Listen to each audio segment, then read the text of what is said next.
అందుకని భక్తి పరమాత్మకు ఉండేటువంటి 5 రూపాలు పర, వ్యూహ, విభవ, అంతర్యామి, అర్చారూపాలని 5 రూపాలను ఈయన ఉద్ఘాటించాడు. అందులో అందరికీ సులభంగా అందేటువంటి రూపం, పరమాత్మ చూడగలిగే రూపం పరరూపం కాదు, అది ఒక్క నిత్య సూర్యులకు మాత్రమే అందుతుంది, జ్యోతిస్వరూపంగా ఉండేది, మనం ఎవరూ దర్శించలేము. అలాగే వ్యూహము కూడా అంతే, విభవ రూపం, అది అవతారాల సమయంలో మాత్రమే చూడగలుగుతారు. ఇప్పుడు మనం కృష్ణావతారాన్ని మనం చూడలేము, రామావతారాన్ని మనం చూడలేము. ఆయన కాలంలో బతికున్నటువంటి ఏ పుణ్యాత్ములున్నారో వాళ్ళే పొందగలుగుతారు. ఇంక అంతర్యామి రూపం అందరి శరీరాల లోపల ఉంటుంది, అంతర్యామి రూపం. ఇంకా ఎప్పుడు పడితే ఎప్పుడు చూడగలిగేటువంటి రూపం ఏమిటి అంటే అర్చారూపం.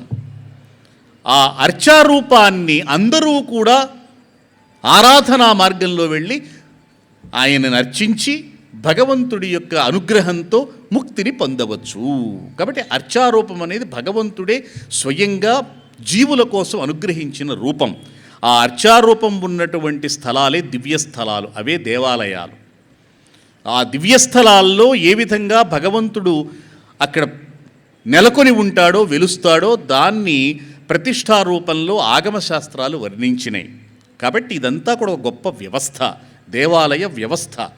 దానినంతటినీ కూడా చక్కగా తన యొక్క అద్భుతమైనటువంటి విశిష్టాద్వైత సిద్ధాంతం ద్వారా భక్తి ద్వారానే ముక్తిని పొందవచ్చు అని ఎలుగెత్తి చాటి జీవులందరినీ భక్తి మార్గం వైపు నడిపించిన ఒక ఉద్యమం ఇది.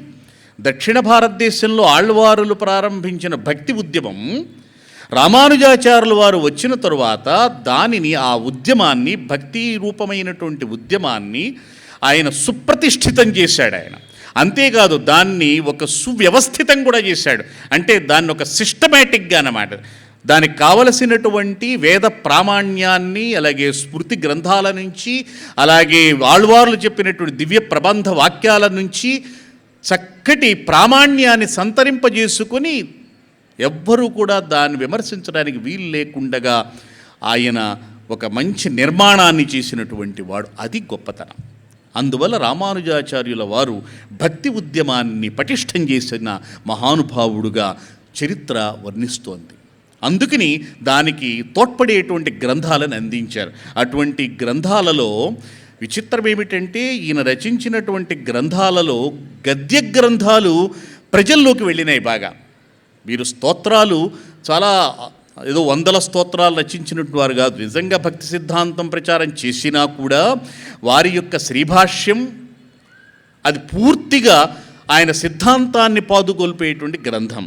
కానీ ఇక్కడ 3 రకాల గద్య గ్రంథాలని ప్రతి భక్తుడు కూడా వాటిని చదువుకుని పారవశ్యంతో భగవంతుణ్ణి అలా మనస్సులో చక్కగా నిలుపుకోవటానికి వీలుగా మనకు అందించారు.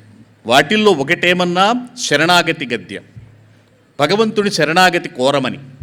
రెండవదేమన్నా శ్రీరంగ గద్య, శ్రీరంగనాథుడు ఈయన యొక్క సమస్తమైనటువంటి ప్రస్థానానికి, ఆధ్యాత్మిక తత్వచింతన ప్రస్థానానికి శ్రీరంగం ప్రధానమైన కేంద్రమైంది. అక్కడి నుంచి ప్రారంభించాడు ఈయన. కాబట్టి శ్రీరంగనాథుని మీద రచించిన గద్యం. మూడవది వైకుంఠ గద్యం. ఈ 3 గ్రంథాలని కూడా మన కోసం అందించారు ఆయన. అద్ధికల్పక ఆపత్సఖ శ్రీమన్నారాయణ అశరణ్య శరణ్య అనన్య శరణ త్వత్పాదారవిందయుగళం శరణమహం ప్రపద్యే అని శరణాగతి గద్యాన్ని ముగించాడు ఆయన. అలాగే శ్రీరంగ గద్యలో అర్ధికల్పక ఆపత్సఖ కాకుస్థ శ్రీమన్నారాయణ పురుషోత్తమ శ్రీరంగనాథ మమనాథ నమోస్తుతే.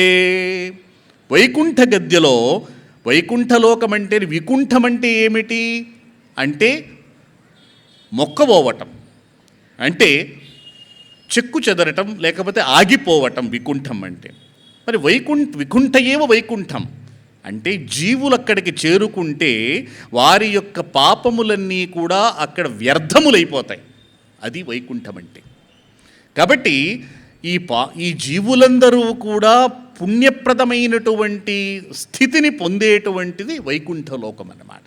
అటువంటి వైకుంఠాన్ని, దివ్య వైకుంఠాన్ని అద్భుతంగా వర్ణించి ఆయన సమస్త క్లేశాపహం నిరతిశయ సుఖావహం ఆత్మీయం శ్రీమత్పాదారవిందయుగళం శిరసి కృతం ధ్యాత్వా అమృతసాగరాంతర్నిమగ్న సర్వావయవ సుఖమాసీత అని వైకుంఠ గద్యను ముగించాడు ఈయన.